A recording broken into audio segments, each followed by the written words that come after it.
Alright everyone, welcome back to another Star Wars Galaxy of Heroes video with Fat Phil. I do apologize, I haven't been able to get content out the last 2 days. Work has just been absolutely crazy. Had a lot of stuff going on. Just haven't been able to create quite as much as I would like. But hey, I always say I'm an employee first, content creator second when it comes to trying to get stuff done. So appreciate you guys' patience during that time. I do want to take some time and just kind of give you an honest assessment of where I feel about this 10-year anniversary update. Now that we're about 2.5 weeks in, we've had Relic Delta for a little bit now, Coliseum, Marquee system. I've got a lot of things here that I'd like to talk about, just kind of give you an honest assessment of where I think this leaves us, how to move forward, and just some things I'm seeing that are some cases good, some cases not so good. So let's get in here, folks, and let's get honest.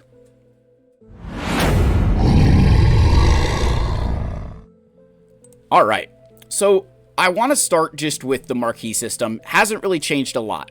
The one thing I will say is that the star levels are not nearly as helpful as the actual, unit levels on the characters. I don't know if long-term, I've kind of said this, I don't know long-term if I'll be able to keep doing the stars like I do. I try to get characters to 5-star during the Marquee events, but I was also used to being able to kind of do that through getting the shards in the era battles. If that's no longer the case, and again, because I could get them to 5-star, unlock an extra day of the Marquee event, and it would help you get the shards faster. If that's no longer the case within the era system, then I don't know if I can continue to spend those crystals and feel that they're worthwhile when the stars aren't actually helping you score better in Coliseum, at least to a large extent, right? The levels are far more important than the stars, so I'm just not quite convinced that that's the direction I want to head in with my resources right now. We'll have to see how it all kind of pans out after all this stuff ends and they become legacy units, so we're still a ways from that, but I am really looking at my crystals because it is a big problem, especially with the increased demand on them for signal data. I don't know if these character shards are the smartest thing for the amount of money that I'm spending. I buy the episode pass, and that's the extent of my purchases, so I might need to consider how I switch my crystal spending. Which, there's good and bad to that. It's definitely it's been a massive shift in the economy and a massive shift of where you feel you're getting value out of your resources. I'm kind of torn on, again, I'm very torn on how I feel about that till I see kind of the transition from 10-year anniversary era into legacy era for these units. Kind of sticking with this new stuff, we've got the Coliseum. And I gotta be honest with the Coliseum, I am not the intended audience. If you are not a big spender, you are not the intended audience for the Coliseum. It's not meant for you. I think it's kind of I'm not going to lie, I feel like it's a bit of a failure on CG's part a bit. I feel like this has been a bit of a flop. And it's a flop it's not the gameplay as much, which the gameplay, it's kind of, it ain't the best. I'm going to do this just for, kicks and giggles here. I know some players just press auto. Maybe we'll do that. We'll just press auto and we'll see how it kind of goes here. I don't know what they're going to do, if they'll beat the score that I put up. But what I'm trying to, get at here is that this content is, again, not designed for players like myself. It's designed for the people who spend a lot of money. And while that's great, we want to make sure that they're getting content they can play. There's also a kind of problem there when you think about the way that the scores work. And here's kind of where I'm getting at. This game, I always compare it as an ecosystem like the ocean. That, you don't want, if you scare away all the small fish as the big fish, then what you end up with is a, wow, auto actually did better than me. That is comical. So yeah, play on auto, folks. There you go. What great engaging content. Just play it on auto. But that's so bad. That's so bad. Gosh, that's bad. But anyway, ecosystem of Swago is like the ocean. you've got all these different creatures that depend on one another for survival. The blue whales, your massive whales, they eat plankton and shrimp and like really small fish, but nobody bothers them, right? Like nobody bothers them. And they, keep the ocean alive because when those big whales die, they actually sink to the bottom of the ocean and provide nutrients. And it's, the circle of life. You've got orcas, right? And like everything needs each other. Like those little fish that you ever see swim underneath sharks, they're actually there. The sharks protect them from other predators. And those little fish eat bacteria that would grow on the bottom of the shark and kill it if they weren't there. So, I don't always like when people say, well, free to plays, you can't complain. You need us to, for you to have a stable economy in this game, for a stable environment, you need the free to play. But the Coliseum kind of ruins that. Because the way these rewards work, right? Imagine that you're someone who spent, a lot of money to get, like this guy in 11th right here. So this guy, he's got a level 44 and 43 IG, Lukes. If we go to a guy in rank 10, 45 and 44. So you think they've both spent very close to within the same amount of money on their characters, and yet one of them is going to get 1,000 currency and one is going to get 500. And it could have just been RNG in the fight, maybe a little bit of leveling. But what I feel like you're going to start seeing is for this player here in 11th position, right? He's going to get the same rewards as this person down here who, if we go, let's click on this. Level 36 and 28. So significantly less investment, going to get the same rewards. Now, maybe he gets, up here a little bit, but you get the idea that there's going to be people who've spent a decent bit of money who are going to get the same rewards as players who didn't spend nearly as much as them. So then those players who are missing out because they're not quite as, well off to be able to spend on this game, they're going to feel like, well, why would I spend $200 if I could get away with spending $100 and get the same rewards? And I feel like it's going to end up just driving spending down because players aren't going to feel incentivized to try to spend and keep up with those few guys who can max out Luke and IG90 every 2 weeks, right? The guys like this, you're never going to keep up with them. So while I think there's some very good things here about, again, increasing the spending, keeping the game afloat, I'm also going to say that I think it's taking those orcas out of the ocean, putting them into an area where it's only orcas, and now they're going to eat each other. So rather than eating dolphins and other sharks and the sea lions and, they're eating each other because that's who they're pitted up against. Where Grand Arena, you get this mix of players across across more walks of the game, more spread out of, well, okay, this guy's a mega whale, this person isn't, so there's a balance to who you're fighting. In the Coliseum, the direct people you're going to be seeing on a regular basis and competing against are spending just as much as you. And that's going to kind of create this dog-eat-dog world that I don't know is healthy long-term. And don't get me started on the prices of stuff. I mean, this stuff is just absolutely, it's extortion in the Era Store. It's absolute extortion. And I'm going to be brutally honest as well. If the expectation as, oh, well, if you're free to play, you have to buy these packs, I will also freak out because that's not, I don't think that's what we consider as free to play. So I really think Coliseum has fallen a bit on its face for a lot of reasons. Content isn't that engaging. You're pitting the wrong players against each other. I don't think they're going to feel like they're getting as much of a benefit from their expenditures as they used to because who their direct competitors are.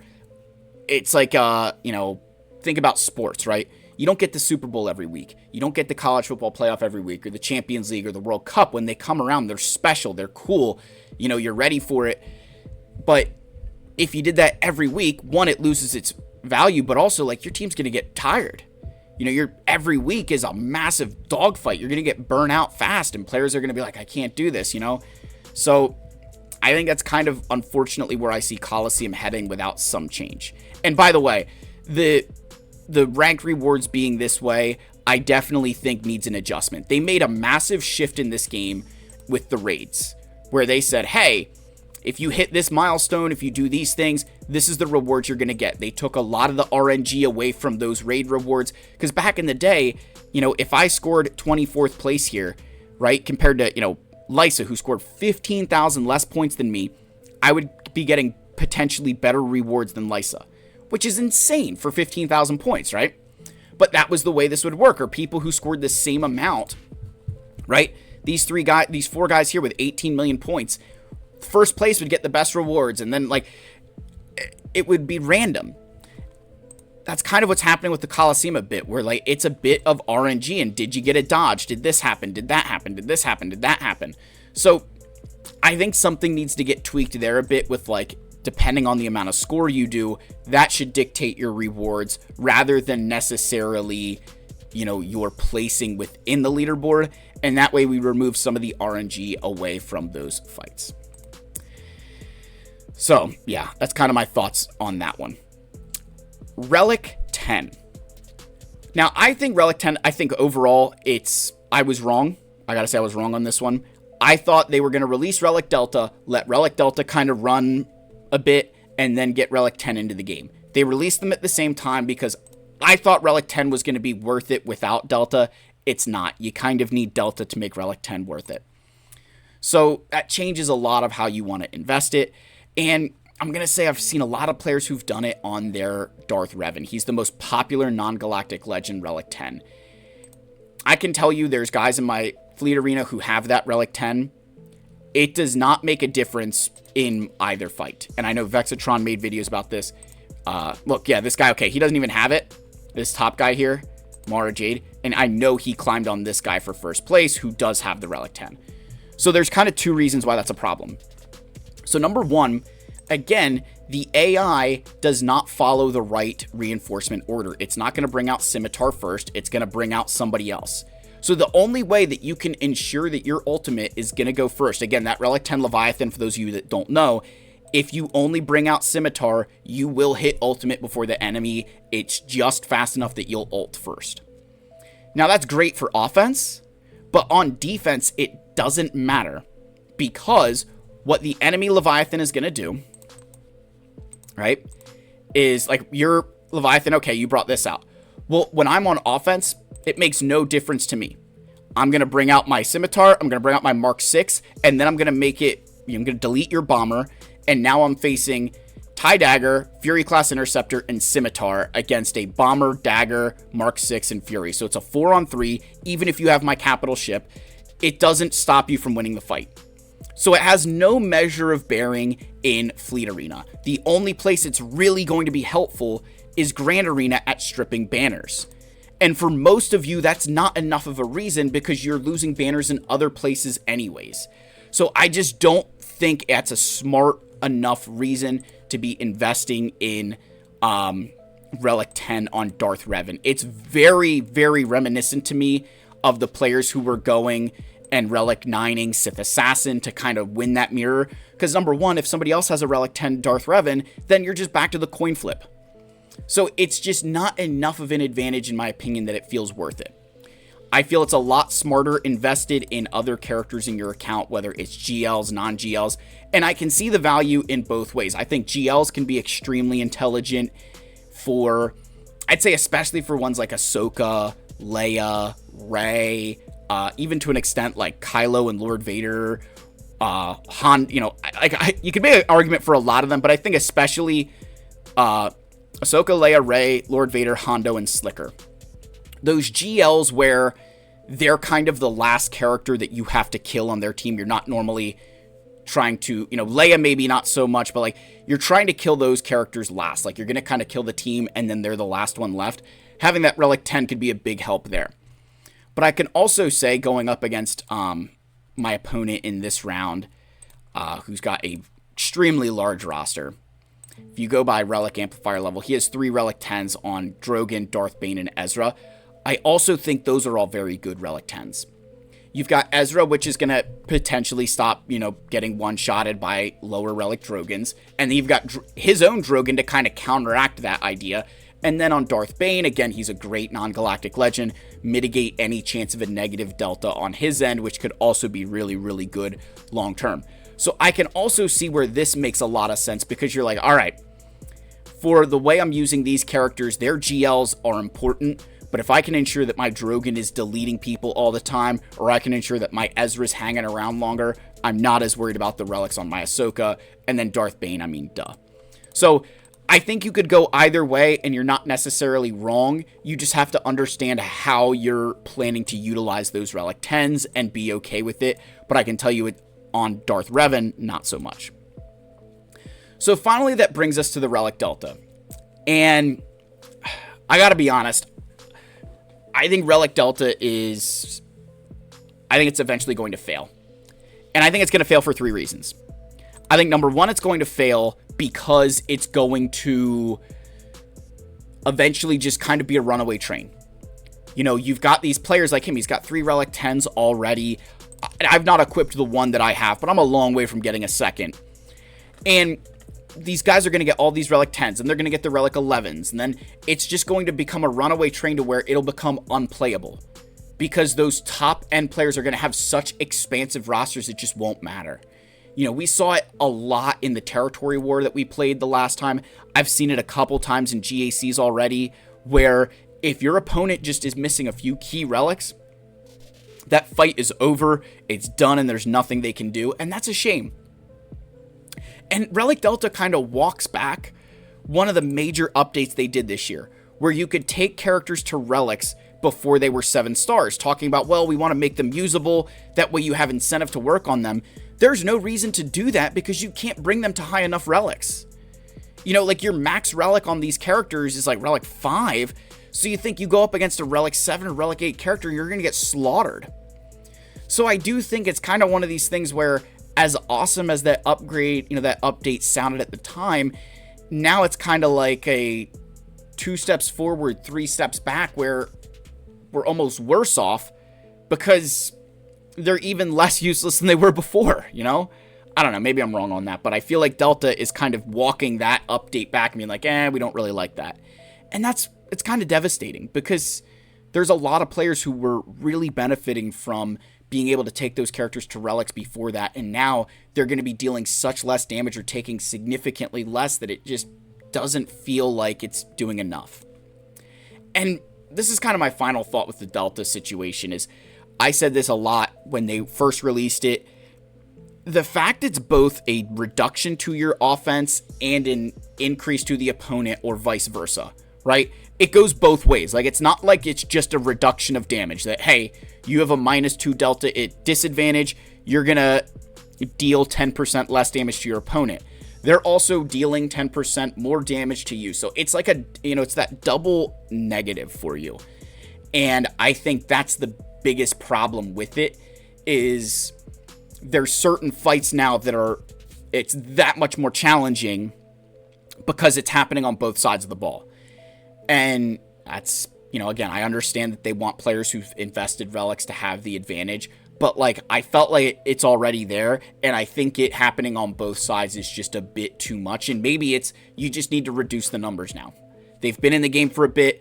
I feel a lot of us are like, is it really working? Is it like, I've heard a lot of reports of players like, this is just unplayable for me, I can't do anything, and that sucks. It's not fun.